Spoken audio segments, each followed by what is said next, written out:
Good morning students. आज मैं आपको समझाने जा रही हूँ वर्कशीट नंबर 10 जो कि आपको 27 जुलाई को मिली थी, क्लास 10th हिंदी मीडियम। इस वर्कशीट में आपको प्रतिस्थापन विधि के बारे में बताया गया है।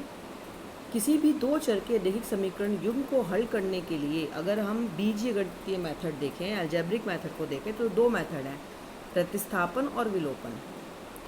तो इस वर्कशीट में आपको प्रतिस्थापन विधि द्वारा दो चर में रैखिक समीकरण युग्म को हल कैसे किया जाता है उसके बारे में हम पढ़ेंगे। तो रैखिक समीकरण युग्म दो दिए हुए हैं हमें, उसको हम प्रतिस्थापन विधि से कैसे हल करेंगे। तो आपको ये उदाहरण नोट करना है। इसमें पहले आपको ये समीकरण नोट करनी है, उसके बाद ये जैसे जैसे मैं हल कराऊंगी वैसे वैसे आपको इसको नोट करना है। और इसमें 3 प्रश्न दिए गए हैं जिनको आपको होमवर्क में करना है। तो देखते हैं उदाहरण नंबर 1। उदाहरण नंबर 1 में आपको वर्कशीट नंबर 10 है प्रतिस्थापन विधि की, जिसका पहला उदाहरण है 7x minus 15y is equal to 2।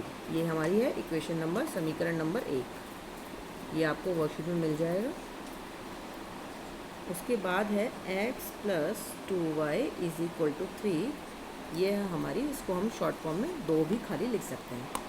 तो ये हो गई समीकरण नंबर 1 और ये हो गई हमारी समीकरण नंबर 2। प्रतिस्थापन शब्द का क्या मतलब है? जैसे अगर मैं हूँ, दो तराजू के पलड़े हैं, तो अगर मान लीजिए यहाँ पर एक x रखा है, अगर मैं उसकी जगह उसको हटाकर कुछ और रख दूँ, ठीक है, तो उसको कहा जाएगा प्रतिस्थापन। मान लीजिए यहाँ पर एक केला है और एक सेब है और एक केला है। अगर मैं इस केले को हटाकर, मुझे बोलना पड़ रहा है एक सेब एक केला, लेकिन अगर मैं इसको हटा के इसी के वजन का एक सेब और रख दूँ तो मेरे लिए इसको गिनना आसान हो जाएगा कि 2 सेब है। इसी तरीके से हमें यहाँ देखना है कि मैं किसको हटा सकती हूँ। तो यहाँ पर x को हटाना आसान है क्योंकि ये सिंगल है, अकेला है। तो यहाँ पर हम x का मान निकालेंगे, 3 प्लस का इधर जाके हो जाएगा माइनस का 2y। इसको हम तीसरी इक्वेशन नाम दे देंगे। ये क्या है? चर x का मान y के पदों में, y चर के पदों में x का मान है। तो इससे क्या होगा, जब हम इसका मान इस दूसरी समीकरण में रखेंगे तो इसमें से 2 चर की बजाय एक चर रह जाएगा। जैसे हम यहाँ पर 7 x की जगह हमने क्या लिख दिया, 3 माइनस 2y। तो क्या हो गया, x प्रतिस्थापित हो गया, x प्रतिस्थापित हो गया, x की जगह क्या आ गया, y। तो अब हमारे पास 2 चर नहीं रहे, हमारे पास एक हमें समीकरण मिल गई जिसमें केवल एक चर है। अगर इस समीकरण को देखा जाए तो इसमें कहीं भी x नहीं है। क्यों? क्योंकि x हो गया प्रतिस्थापित। विलोपन विधि में क्या करते हैं, हम x को विलोपित करते हैं, जो आप अगली वीडियो में, अगली वर्कशीट नंबर 11 में देखेंगे। लेकिन यहाँ पर हम क्या कर रहे हैं, प्रतिस्थापन, x को प्रतिस्थापित करके y रख रहे हैं। अब इसे गुणा करेंगे, यहाँ पे 7 या 21 माइनस 14y माइनस 15y बराबर 2। तो यहाँ पर हम देखेंगे कि 21 माइनस, अब ये दोनों माइनस के हैं तो ये दोनों प्लस हो जाएंगे।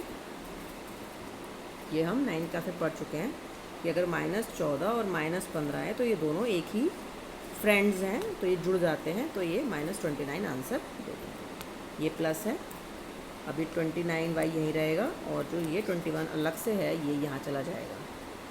तो माइनस 29y हमें क्या देगा, माइनस 19। तो माइनस से माइनस यहाँ काट सकते हैं, या फिर हम नेक्स्ट स्टेप में भी इसको कट कर सकते हैं और हमें आंसर मिलेगा 19/21।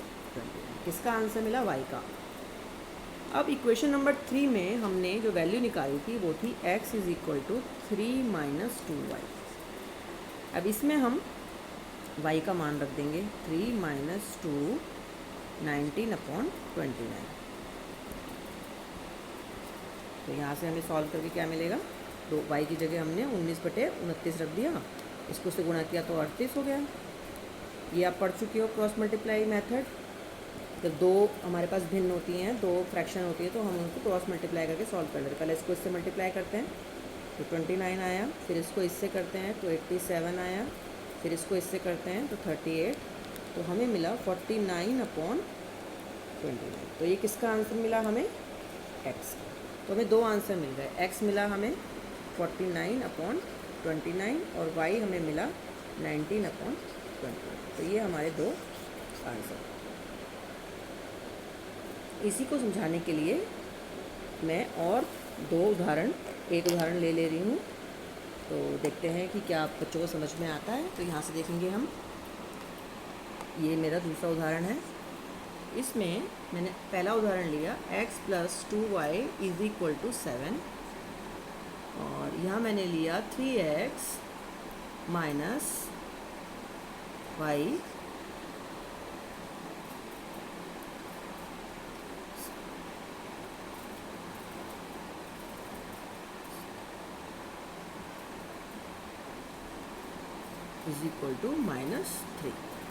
ये मेरा उदाहरण है। इसमें ये इक्वेशन नंबर 1 है और ये इक्वेशन नंबर 2 है। ये मैंने अपने आप बनाया उदाहरण, कहीं किसी बुक से नहीं लिया, अभी बनाया है जस्ट। मुझे पता भी है कि x का मान क्या है, y का मान क्या है, उसी को ध्यान में रखते हुए मैंने इक्वेशन बनाई है। तो आप देखेंगे यहाँ पर क्या करना है। तो यहाँ पर x अकेला है, इसको मैं यहाँ पर प्रतिस्थापित करूँगी। तो पहले मैं यहाँ से x का मान निकालूँगी। x का मान आएगा 7 - 2y। ये क्या हो गया मेरा इक्वेशन नंबर 3। जो प्लस का 2y था ये इधर गया तो माइनस का 2y हो गया। ठीक है, अब मुझे इसे कहाँ प्रतिस्थापित करना है, यहाँ पर दूसरी इक्वेशन में, जहाँ से मैंने लिया है उससे जो दूसरी है, पहली से लिया है और दूसरी में प्रतिस्थापित करना है। यहाँ पर मैंने कहाँ से लिया था, सेकंड से लिया था और पहली में प्रतिस्थापित किया था। यहाँ पर मैंने फर्स्ट से लिया है क्योंकि यहाँ पे सिंगल है। अगर फर्स्ट से लूँगी तो सेकंड में प्रतिस्थापित करूँगी। तो 3x की जगह क्या आएगा, 7 - 2y और ये आया माइनस का 2y = -3। समझ आ रहा है। यहाँ x की जगह ये रख दिया। तो कितना बचा, 21 - 3 दूनी 6y - 2y = -3। पहले y समान पद हैं, इनको जोड़ेंगे तो मिलेगा हमें 8y = -3। अब ये प्लस का 21 है, अलग से है, y से अलग इधर चला जाएगा। y वाले पदों को एक साथ जोड़ लेते हैं और बिना y वाले पदों को एक तरफ कर लेते हैं। तो ये प्लस का 21 इधर के माइनस, जब भी बराबर के निशान से इधर उधर ले जाएंगे तो निशान को बदल लेंगे। तो ये हो गया माइनस का 24। माइनस माइनस यहाँ भी काट सकते हैं, नहीं तो हम अगले स्टेप में भी काट सकते हैं। यहाँ कट कर देंगे और 8 को काटेंगे तो मिलेगा 3। तो y = 3। अब वही स्टेप कि इस y की वैल्यू को इक्वेशन नंबर 3 में पुट करना है, इस इक्वेशन में। तो इक्वेशन नंबर 3 क्या कहती है, x = 7 - 2y। तो इसमें हम y की जगह क्या रखेंगे, 3। 7 - 6 = 1। तो x = 1 और y = 3। हमारे ये हो गए आंसर। x = 1, y = 3। कैसे आया ये, y की जगह हमने क्या रखा, y का मान 3। तो ये हमने y का मान 3 यहाँ रख दिया। तो 7 - 6 हमारा एक आंसर आ गया और y का 3 था ये। इस तरीके से हम प्रतिस्थापन विधि द्वारा किसी भी दो समीकरण को हल करते हैं। दोनों ही विधि इम्पॉर्टेंट है, प्रतिस्थापन विधि और विलोपन विधि। दोनों ही विधि का अच्छे से अभ्यास करना है। आपके बुक में बहुत सारे क्वेश्चंस हैं, हर एक प्रश्न को दोनों विधि से करो, दोनों विधि से प्रैक्टिस करो। जितनी प्रैक्टिस करोगे उतना समझ में आएगी और आप क्वेश्चंस को एग्ज़ाम में कर पाएंगे। Thank you.